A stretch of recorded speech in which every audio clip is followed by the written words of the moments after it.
অচক্ষ নামাজ পড়েই ভেবে বসবেন না যে অনেক কিছু করে ফেলছে। এক চিল্লা দিয়ে মনে করে ফেলবেন না যে দিনের জন্য অনেক কিছু করে ফেলছে।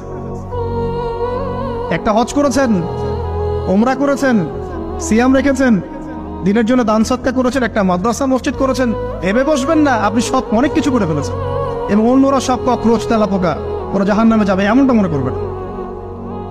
জানি না আমরা যে কার আমলের কতটুকু আল্লাহর কাছে কবুল হচ্ছে। তো এখানে এই ব্যক্তির সমস্যা ছিল এই, সে নিজের আমলটাকে অনেক ভারী মনে করছিল এবং সে স্টেটমেন্ট দিয়ে ফেললো যে তোকে আল্লাহ পাক মাফ করবে না। এই একটা কথা মন থেকে বলার কারণে তার ইহকাল পরকাল দুটা বরবাদ হয়ে গেল, সে জাহান্নামে চলে গেল। ঠিক আরেক ব্যক্তির ঘটনা আছে এমন, এগুলো সবগুলো রেফারেন্স আছে। এক ব্যক্তি প্রচুর ইবাদত করত, আল্লাহ পাক তার ইবাদত করার জন্যে পাহাড়ের চূড়ায় একটা সুন্দর ব্যবস্থাও করে দিয়েছিলেন। সেখানে ডালিম গাছ হতো, ঝর্ণা আসতো, খাবারের কোনো অভাব নাই। হাদিসে এসেছে 500 বছর সে ইবাদত করেছে। কত বছর? কিয়ামতের মাঠে এই ব্যক্তির অবস্থা এমন হবে, তাকে জান্নাতে প্রবেশ করানোর জন্য নিয়ে যেতে বলা হবে যাও আমার রহমতে জান্নাতে চলে যাও। আল্লাহ পাক তাকে এই কথাটা বলবেন, কিন্তু এই ব্যক্তি বলবে আমার আমলের কারণে, আল্লাহ পাক বলবেন আমার রহমতে জান্নাতে চলে যাও। ব্যক্তি বলবে আমার আমলের কারণে। আল্লাহ রাব্বুল আলামিন তখন তাকে দেওয়া সমস্ত নেয়ামতগুলোকে এক পাল্লায় করবেন আর তার সমস্ত আমলকে আরেক পাল্লায় করবেন। তারপর দেখা যাবে আল্লাহর সমস্ত নেয়ামত তার একটা চোখের সমান হয় নাই। কথা কি বুঝতে পারছেন?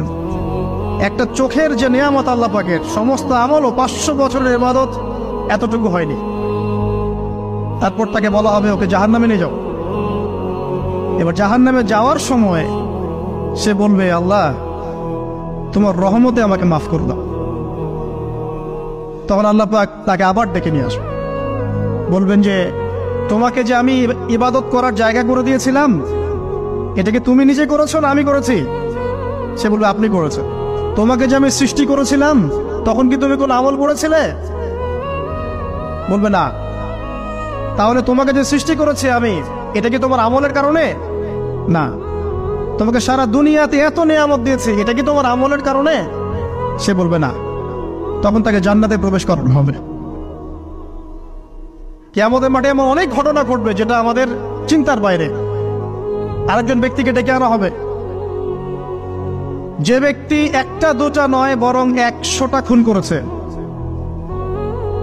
সে 99 জন মানুষকে হত্যা করার পর ফতোয়া খুঁজে বেড়াচ্ছিল যে আমার তওবা কবুল হবে কিনা। একজন আবেদের কাছে গিয়েছে। আবেদ আর আলেম কিন্তু এক জিনিস না। আবেদ মানে যে প্রচুর ইবাদত করে, তার জ্ঞান কম, সে শুধু জানে কিভাবে ইবাদত করতে হয়। আলেম হচ্ছে সে যে শরীয়তের গভীর জ্ঞান জানে আবার ইবাদতও করে। আবার যারা জ্ঞান আছে আমল নাই, সেও কিন্তু প্রকৃত আলেম না। প্রচুর জ্ঞান আছে কিন্তু জ্ঞান অনুযায়ী আমল করে না, সেও কিন্তু প্রকৃত আলেম নন। এবার আসেন, তো এই আবেদের কাছে গিয়ে সে বলছে আমার কি ক্ষমা হবে? আমি 99টা খুন করেছি। সে বলল তোমার আবার ক্ষমা? তোমার ক্ষমা নাই। তখন এই ব্যক্তি এই আবেদকে হত্যা করে 100টা খুন পূর্ণ করলো, ওকেও সে মেরে ফেলছে। আমার ক্ষমাই হবে না তো তোর বেঁচে থাকার কি দরকার, তুইও মর। কি বুঝতে পারলেন? বর্তমান বিশ্বের উগ্র মাথার পলিটিশিয়ানদের মতো অবস্থা। আমার দেশের সমস্যা, তোর দেশ পারমাণবিক বোম্বের উড়াই দিব, মানে এরকম একটা অবস্থা। তো আল্লাহ রাব্বুল আলামিন এই ব্যক্তির মধ্যে একটা চেতনা তৈরি করলেন যে আমাকে তওবা করতে হবে। সে তখন সার্চ করতে লাগলো আরো কোনো আলেম আছে কিনা। এরপর অনেক দূরে একজন আলেমের সন্ধান পাওয়া গেল। সে সেখানে গেল, তাকে গিয়ে বলল আমার কি ক্ষমা হবে? সে আলেম তাকে বলল হ্যাঁ তোমারও ক্ষমা হতে পারে, যাও তুমি ইস্তেগফার করো এবং এই এলাকা থেকে অন্য এলাকায় চলে যাও। মানে যে এলাকায় তুমি অনেকদিন ছিলে, যেখানে তুমি অনেক পাপ কাজ করেছো, এখানে থাকার দরকার নাই। তওবা করে তুমি অন্য কোথাও চলে যাও, নতুন একটা জীবন শুরু করো।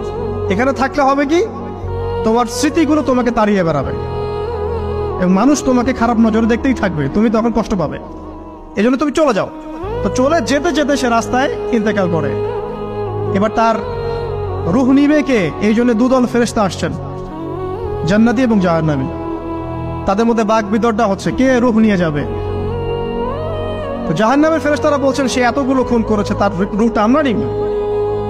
আর জান্নাতি ফেরেশতারা বলছেন না, সে তওবা করতে এসেছিল, অতএব সে আল্লাহর অভিমুখী হয়েছে, তার রূহটা আমরা নিব। আল্লাহ পাক এখানে একটা কৌশল করলেন। আল্লাহ পাক ফেরেশতাদেরকে বললেন, তোমরা রাস্তাটাকে পরিমাপ করে দেখো, যেদিকে যাচ্ছিল তার পরিমাপ বেশি নাকি যেখান থেকে এসেছে ওর পরিমাণ বেশি। আল্লাহ পাক জমিনকে আদেশ করলেন, হে জমিন তুমি প্রশস্ত হয়ে যাও।